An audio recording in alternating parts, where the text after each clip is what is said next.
dance for joy or lust. Welcome to Sensible Secondhand Reviews, a series where we look at practical and sensible cars that you can buy for a budget of between £1,000 and £5,000. This is a 2015 Volkswagen Up 1 litre Rock Up. But is it any good? Should you care? Let's find out, shall we?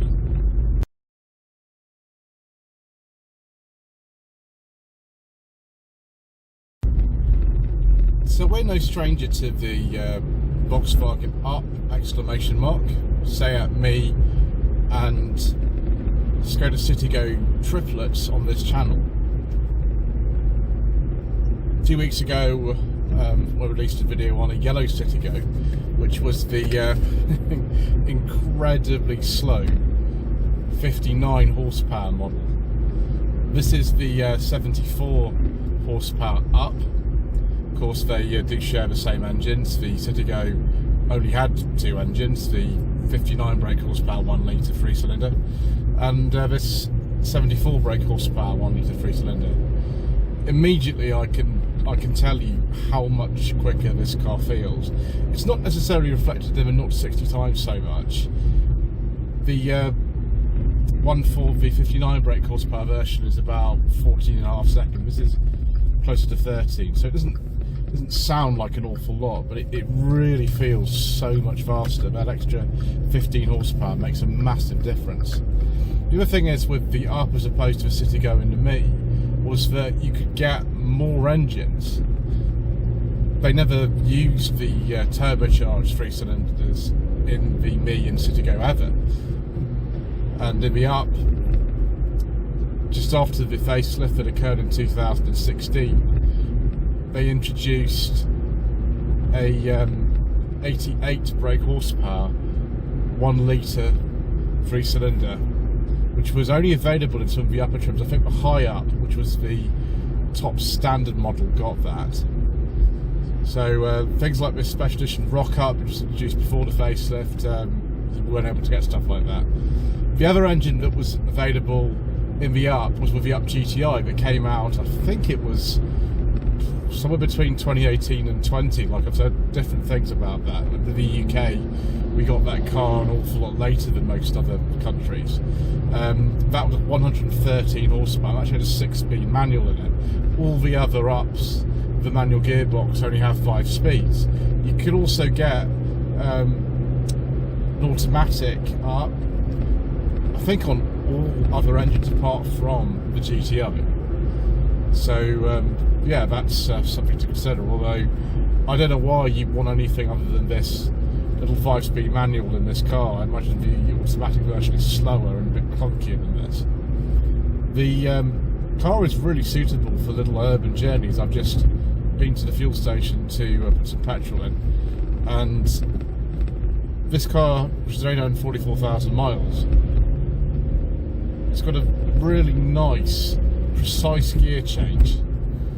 Gear lever is a bit different from the Citigo as well, so that does help. Steering is good, and actually for a little car like this, it's quite refined. Certainly, I would much rather drive this than I would the lower powered version, but it feels pretty good, to be honest. I'm really quite impressed with this. But the thing about these, now that they've been discontinued, the Up was actually withdrawn earlier this year, is that they will hold their value. In 2019, the Up actually had all engines removed apart from the GTI, and one 64 brake horsepower 1 litre, so both 59 and the 74 brake horsepower engine were dropped and replaced with a single 64 brake horsepower engine. That one, oh my gosh, it actually slower than the 59 brake horsepower version, I think due to emissions regulations. I don't think I'd really recommend that one, viewers, if you can avoid it, because it's going to be very, very, very slow. 0 to 60 takes over 15 seconds.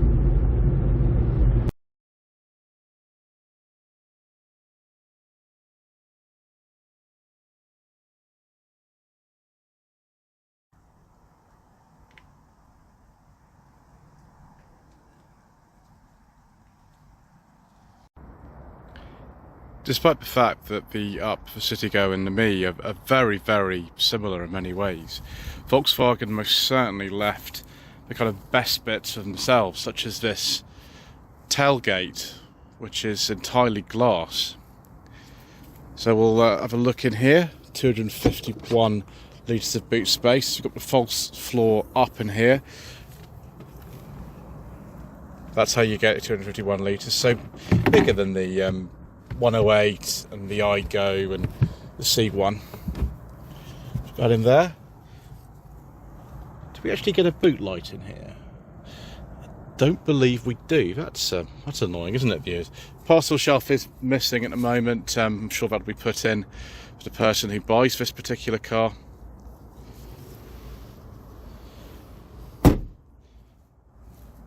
Even 11 years on from when this car started being sold in this country, I still think it looks very contemporary and modern, particularly in this special edition rock-up trim with these particularly nice alloy wheels on it. Sort of similar to a high-up, I think. You've got things like heated seats and the front fog lamps in this one. It's in very, very nice condition indeed, this car, actually. Again, the front end just looks a bit better than something like the Citigo. So they've done a lot of differentiation as much as they can, but a lot of things are really, really similar. So if we go inside the interior, this is the 3-door version. You could get a 5-door as well. Still got drum brakes on the back, but the car's so light it doesn't really matter. So, unlike on the earlier cars in the C1 and iGo and 107 range, which discontinued a year before this car was registered, actually got 2 electric window switches rather than just one, and a very nice kind of glossy dash in this rock-up. So got a nicer steering wheel. The Citigo one is sort of really poverty, and maybe that wasn't a poverty spec car. I mean, you've even got heated seats in this one, multi-stage as well, and air conditioning. One thing that differentiates the facelift cars that came around in 2016 and the pre-facelift ones is that there was a little phone dock that you should put in. This actually has a dock for a sat-nav, which isn't in the car at the moment. But the little sat-nav, on the website where this car is actually advertised, the Navigon system is actually plugged into there. That's what that is. So, not really an awful lot to say. We've got a little cup holder here that you can sort of flip over like that if you want to. Tyre pressure monitoring, 12-volt socket. Strangely, the USB port I think is basically contained within there. If you take that mount off, it's underneath. Normal handbrake, another cup holder back there, just manual seats. Quite comfortable actually. We've got a little bit of sort of a trim around this edge here. Door pockets are pretty big. It's all hard plastic in here, but that's absolutely typical for a car like this. I even like the little top of the gear lever here. Very, very basic stereo system. It's not really even worth me even turning that on. And also with this, there's no fuel computer. It just tells you the outside temperature and the time if you turn that on. That's all you get. But having this kind of glossy plastic here, which matches the exposed metal in the doors, by the way, is a really nice touch. No automatic lights or wipers in this, but then do you really need that in a car like this? What I do need to do though, viewers, is to get in the back, which I'm sure will prove amusing for some of you, like Mr. Manning from the Matty's Cars YouTube channel. Okay, viewers, we have to move that a bit further forward. There we go. That actually shouldn't be too bad. So we shall get in. I don't think it's so bad in these. It is by the 5-door. Okay, no noises like Roger Moore's stunt double and View to a Kill today. I'm going to move this seat back a bit. I think these levers basically do the same thing. That's sort of there, I think, so it's not so awkward for the rear passengers to move the seat on their own. And it's fine. I mean, you can see where the seat would normally sit about there. It would be okay. I'm not going to fiddle around with it too much. I've actually got little storage areas there for putting things in the back. Just a 4-seater. No middle seat belts in one of these. And actually, if you get the 5-door version, these windows don't actually roll down anyway. Those don't pop open. That's about it really. You get to share a cup holder. And there's no seatbelt height adjustment for some reason in these cars, if you have the 3-door model at least. At least you can't actually fall over that, the seatbelt, so as such you can't do that when you're getting in and out. But yeah, not much else to say. There's plenty of headroom in here. Actually, for a little car like this, it's sort of impressive really how much space I got out of it. Right, let us have a look under the bonnet, shall we? So, little normally aspirated 1 litre 3-cylinder generating 74 horsepower. It's a similar engine to the more powerful TSI models of the 88 or the 113 brake horsepower models that were available in this car after the facelift. But one crucial difference is actually that those have a wet timing belt in them. These do not. So actually, in terms of longevity, these should be better. A little bit cramped in here, but it's not too bad, I suppose. It's very clean considering this car is about 8 years old. But then again, Simon from Lanny Prestige in Chelmsford, as you can see on the plates here, he does actually have cars prepared to a very high standard most of the time, and this is no exception. But yes, I think it still looks very stylish, particularly in this, you know, high trim level, which if I had one of these cars, I'd definitely go for one of the high spec ones. Right, I think we'd better take it for another drive, viewers.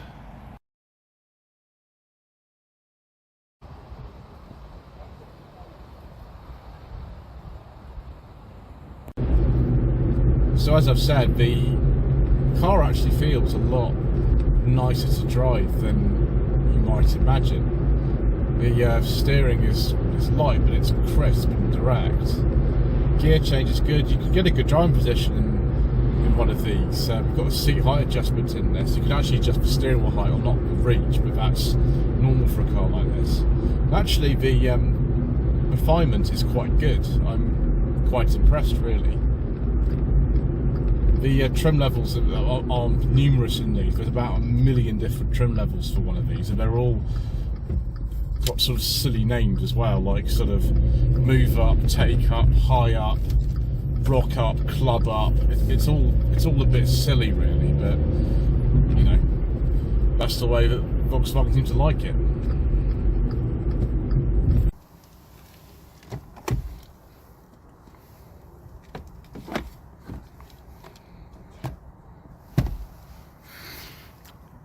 Not very good, viewers. Let's now finish our look at Volkswagen Up trim levels views, because there were many of them. Not surprising considering this car was on sale for 11 years. So when the car was launched in 2012, the trim levels were take up, move up, high up. And then later on we had things like the club up, the groove up, the look up, the rock up, the street up, the move up, Tech Edition, the R line. Don't think you got really any more power with that, viewers, because you didn't. The R line Beats, the Beats with the up Beats. Oh dear. The up black, the up white, the black edition, and the white edition. Why there was a Beats and an up Beats, and then an up black and an up white and an up black edition and a white edition, I don't know, but never mind. Anyway, should you consider the Volkswagen Up or Seat Me or Skoda Citigo as a sensible second-hand car? Well, I don't see why not. There are loads available for under £5,000. In fact, Simon's got one at Langley Prestige, and right now it's a 2013 take-up for just over £5,000. So yeah, so this one's worth a little bit more, but this is more sort of my kind of thing, a bit more sort of luxury, a little bit more power. It's the sort of thing that we like on this channel. You've got to watch, you know, general maintenance. These cars been around cities, just watch for dents, things like that. I've not seen a rusty one of these ever. Obviously, if you're buying one of the turbo ones, make sure about that wet timing belt. Other than that, yeah, they're not bad at all, really.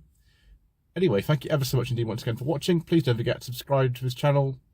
Thank you to Simon and Dell at Landed Prestige once again, and we shall see you in the future for more reasonably priced motoring.